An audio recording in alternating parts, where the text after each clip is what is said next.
Hello guys, welcome back to Loop Fact channel. Pawan Kalyan సర్జరీపై viral అవుతున్న fake ప్రసారం అసలు నిజమేమిటి, అబద్ధం ఏమిటి అనేది ఈ వీడియోలో తెలుసుకుందాం. Let's start the video. ప్రస్తుతం సోషల్ మీడియాలో ఎక్కువగా చర్చ జరుగుతున్న అంశం ఆంధ్రప్రదేశ్ ఉప ముఖ్యమంత్రి పవన్ కళ్యాణ్ గారి భుజం సర్జరీ. కొన్ని రోజులుగా తీవ్రమైన భుజం నొప్పితో బాధపడుతున్న పవన్ కళ్యాణ్ గారు వైద్యుల సూచనల మేరకు ముంబైలోని కోకిలాబెన్ ధీరుభాయ్ అంబానీ హాస్పిటల్లో చికిత్స పొందారు. వైద్యుల పరీక్షలో ఆయనకు రొటేటర్ కఫ్ టీర్ ఉన్నట్లు గుర్తించారు. దీంతో ఆర్థ్రోస్కోపిక్ రొటేటర్ కఫ్ రిపేర్ అనే శస్త్రచికిత్సను విజయవంతంగా నిర్వహించారు. ఈ సర్జరీ సుమారు 3 గంటలకు పైగా కొనసాగినట్లు సమాచారం.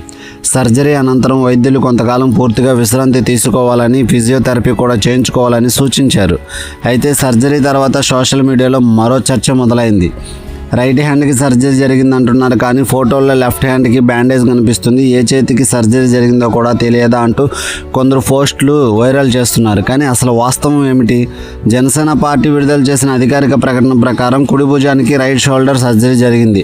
సోషల్ మీడియాలో ఈ పిక్స్ని ఎడిట్ చేసి వాటిని లెఫ్ట్ హ్యాండ్కి సర్జరీ జరిగినట్లుగా ఫేక్ ప్రచారాలు జరుగుతున్నాయి. సర్జరీ తర్వాత పవన్ కళ్యాణ్ గారిని పరామర్శించడానికి ఆంధ్రప్రదేశ్ ఉప ముఖ్యమంత్రి నారా చంద్రబాబు నాయుడు ముంబై ఆసుపత్రికి వెళ్లి ఆరోగ్య పరిస్థితిని తెలుసుకున్నారు. అలాగే జనసేన పార్టీ నాయకులు, కుటుంబ సభ్యులు, సినీ ప్రముఖులు ఫోన్ ద్వారా మరియు ప్రత్యక్షంగా ఆయన త్వరగా కోలుకోవాలని ఆకాంక్షించారు.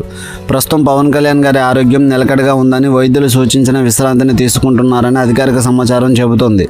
అందుకే సోషల్ మీడియాలో కనిపించే ప్రతి పోస్ట్ను వెంటనే నమ్మకండి. అధికారిక సమాచారం, విశ్వసనీయ వార్తా సంస్థలు వెల్లడించిన వివరాలనే నమ్మండి.